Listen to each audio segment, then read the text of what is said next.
kalau baper orang tuh aneh sih sebenarnya banyak sih mas, cuman aku ya kayak enggak kayak enggak aja kayak gitu kan. Tapi kalau aku yang baper ke klienku ini juga pernah juga, dan tapi kayak gitu tuh let it flow mas. Jadi kalau misalkan apalagi ceritanya tuh sampai klienku nangis gitu ya, itu kayak harus dipeluk sih.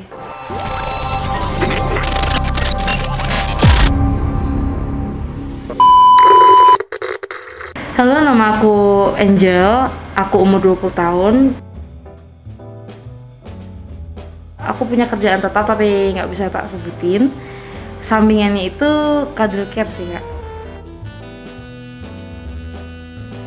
Cuddle care itu yang sebenarnya itu suatu bisa dibilang jasa kayak psikolog gitu, buat ngobrol, tempat mencurahkan apa aja sih bisa kamu ceritain, mulai dari masalah keluarga, masalah tentang pacar, apapun lah bisa ya. Terus juga bisa buat nemenin pas hari itu kamu butuh temen sih. Jadi misalkan kamu lagi suntuk gitu, pengen ditemenin ternyata nggak ada teman, atau kayak urgent nih butuh teman tapi dilelah teman-temanmu tuh tidak ada di saat waktu yang se-urgent itu. Nah, orang-orang kayak aku gini tuh siap buat ini sih, nemenin pas di saat kalian butuh gitu. Okay.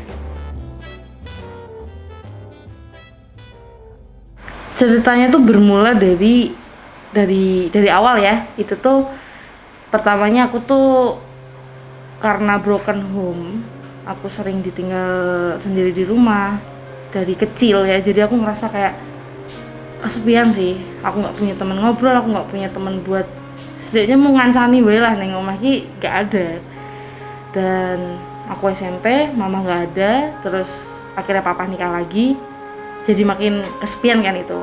Dari situ aku jadi sering ngobrol sama siapapun yang misalkan kayak ada yang DM aku, atau kayak ada yang biasa lah kayak deketin cewek, kalau misalkan bikin story kayak males terus kayak ngajak ketemu tuh pasti kebanyakan tak iyain, entah siapapun itu sih, aku nggak pernah pandang bulu. Dari situ aku ngerasa dapet apa yang ini tuh yang sama ini aku cari, kayak aku suka mendengarkan cerita orang lain. Begitu juga dengan aku cerita kalau misalkan dia juga pengen kayak nanya, kalau kamu gimana sih, kayak maksudnya saling sharing ya gitulah tentang cerita apapun, masalah apapun ya gitu sih. Karena menurutku komunikasi itu bener-bener penting sih dalam apapun itu suatu hubungan. Jadi selain buat biar enggak kebanyakan salah paham, kebanyakan masalah itu terjadi karena miscommunication gitu ya. Namanya komunikasi atau ngobrol itu sangat-sangatlah penting, karena kita jadi tahu apa sih yang dia maksudin. Terus kayak atau ada masalah kita nggak suka sama sesuatu ini, ya kita tuh perlu menjelaskan itu. Selain itu juga buat biar kayak puas aja sih, kita punya masalah kita ngobrol, kalau bisa ya kita kasih solusi. Itu yang poin pentingnya sih kayak gitu. Selain itu ya bisa buat nemenin, itu sih yang bikin enak tuh nemeninnya, itu kita nggak ngerasa sendiri. Ternyata kayak ada yang bisa dengerin kita cerita, kita berkeluh kesah kayak gitu sih.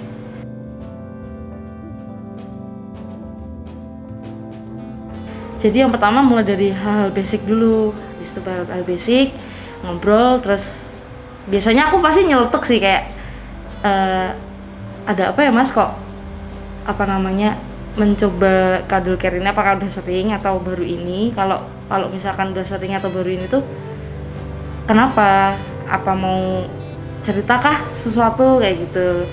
Nah nanti dari situ kita tahu nih pembahasannya mau kemana. Terus kalau misalkan aku udah tahu pengalamannya yang masnya maksud kayak gitu, atau aku pernah dengar cerita ini dari temanku atau keluargaku sebelumnya, itu pasti kalau bisa aku kasih kayak ya nggak nasihat sih, kayak kalau bisa sih solusi kayak gitu sih mas.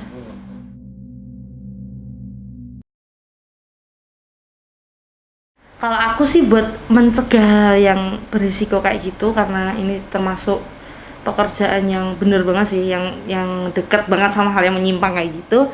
Aku di awal pasti kalau misalkan mereka udah kayak pengen ketemu dan pengen mbak ayo temenin kayak gitu kan, aku pasti udah ngasih tahu kayak warningnya gitu loh, kayak misalkan mas tapi nanti ada batasannya ya, nggak misalkan having sex atau kayak jangan melebihi batas kayak gitu, karena dari awal tujuanku cuma pengen nemenin kamu, pengen kayak nah nemenin nemenin apa yang kamu pengen cerita, apa kamu pengen makan atau kayak gitu sih. Kayak gitu tuh let it flow mas. Jadi kalau misalkan apalagi ceritanya tuh sampai klienku nangis gitu ya, itu kayak harus dipeluk sih. Kadang mereka sampai nggak wes merambangi wes rakwat cerita, kayak ya udah nggak perlu dipaksain cerita nggak sih, dan dia pasti cuman butuh tempat sandaran bersandar kayak gitu sih.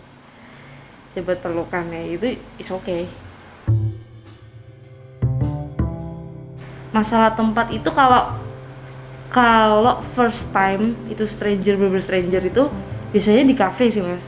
Kalau nggak gitu kan kadang orang nggak apa-apa ya kalau misalkan di tempat ramai. Nah itu kalau misalkan ada klien yang pengennya di tempat yang aku pengen private gitu, kalau mereka udah ngarah ke hotel, aku karena itu baru pertama kali ya, itu nggak dulu sih. Tapi kalau misalkan udah sering atau ibaratnya udah kayak repeat order gitu ya nggak apa-apa. Tapi kalau yang first time gitu sebaiknya kayak cuman di mobil gitu sih mas.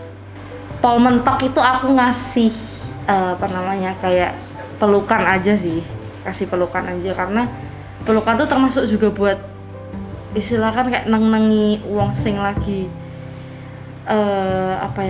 hatinya lagi nggak enak tuh, itu paling pas banget sih. Tapi kalau udah misalkan kayak kissing dan seterusnya dan kawan-kawan itu nggak dulu deh, kayak kamu klien kayak aku udah punya mindset kayak gitu. Tapi kalau buat masalah peluk it's okay.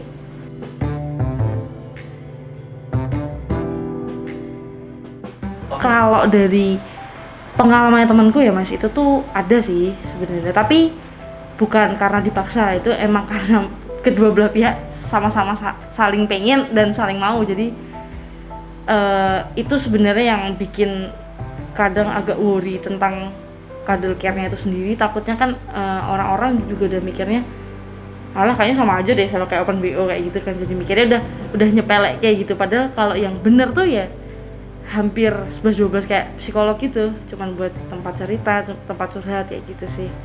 Tapi kalau masalah udah yang kayak gitu tadi yang udah menyimpang, yang walaupun sama-sama mau, ya itu tergantung orang-orangnya lagi sih. Cuman kalau ada apa enggaknya pasti ada sih. Itu perhitungannya tuh kalau misalkan buat aku sendiri itu per jamnya aja sih. Terserah mau kayak makan lah atau kayak sekedar nemenin jalan-jalan ke pantai atau kayak nemenin kondangan lah apa gimana, itu terserah. Yang penting kalau sejam itu aku pasang harga 250.000, kalau 4 jam itu 550, terus 6 jam itu sekitar 750.000 gitu sih. Karena menurutku ya emang agak pricey sih, cuman karena aku lihat Jogja itu dikit sih yang bener-bener profesional ada cuddle care kayak gitu, bener-bener yang cuddle care kayak gitu sih. Jadi masih agak pricey.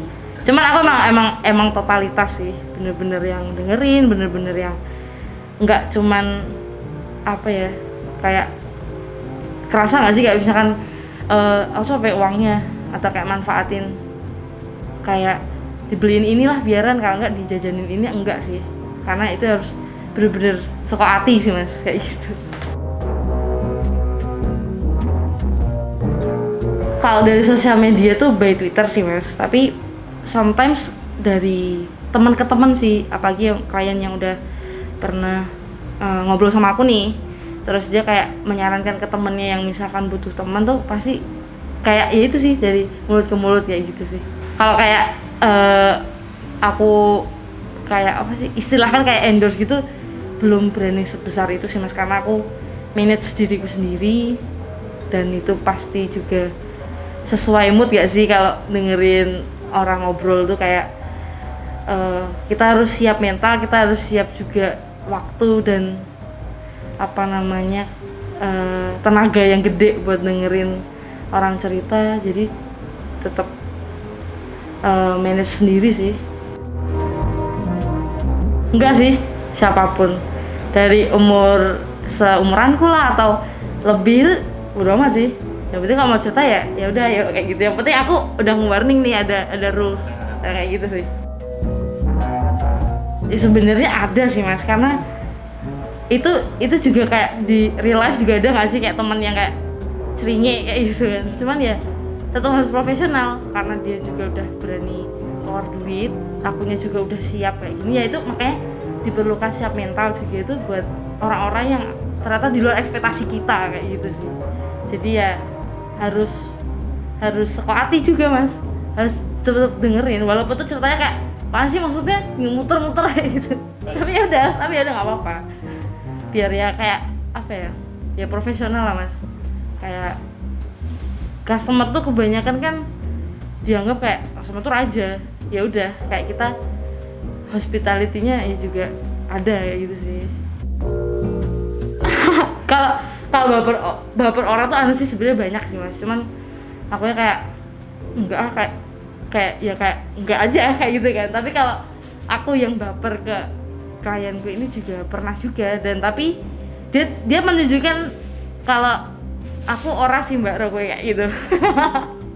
Kayak gitu sih, jadinya ya wes sih Mas. Kalau ditanya pernah kayak misalkan pernah punya pacar nggak sih dari kayak hal kayak gini tuh nggak pernah sih, nggak pernah. Tapi kok suka tuh ya pernah, cuman kayak seperti bertepuk sebelah tangan seperti itu ya. Kamu sendiri sering dengar masalah orang, kamu sendiri gimana nih ngatasi masalahmu sendiri gitu?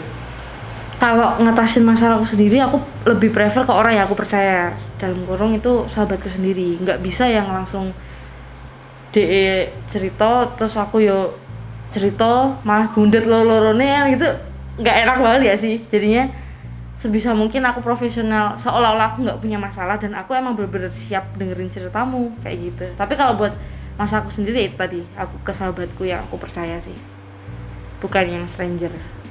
Kecuali dia kayak gini, misalkan stranger tapi emang niatku tuh kenalan, tapi emang nggak masang harga karena dia nggak tahu aku tuh punya kerjaan sampingan cuddle care.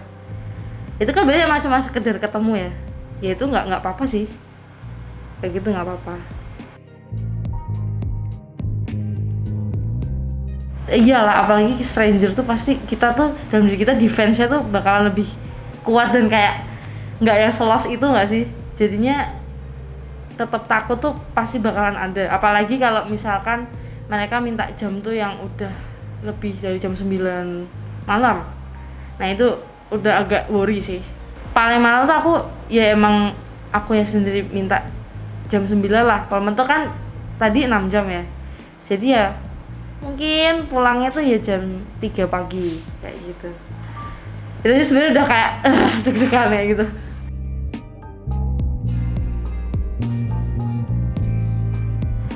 Sometimes tuh kayak terbebani tuh kalau pas aku pernah nyoba kayak udah punya pacar nih, tapi aku masih sekali dua kali awalan pacaran tuh tetap jalanin cuddle care ini. Itu terbebani banget sih Mas, karena udah punya pacar, jadi kayak nggak bisa selos kayak aku sekarang single jomblo kayak gitu sih.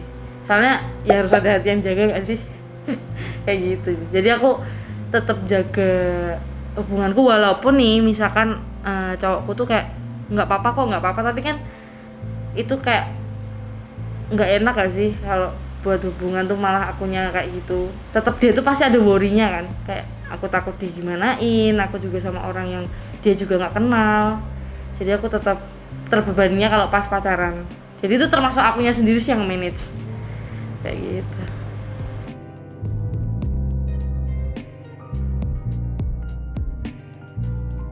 Menurutku aku bisa sih, dan aku sebenarnya malah pengen makin aku kembangin. Cuman kalau kembanginnya dalam ikut kayak grup gitu ya, atau kayak lembaga gitu, dibanding aku harus kayak kayak apa sih, kayak nge-endorse aku di Twitter, tapi nanti malah keanggapan orang beda-beda. Jadi karena itu aku sendiri yang nge-manage, jadi pahamnya tuh orang beda-beda kan. Tapi kalau udah ikut lembaga kan, oh ini lembaga ini tuh jati dirinya ini. Jadi kalau akunya ikut itu lebih safety sih jatuhnya dibanding aku harus nge-manage sendiri.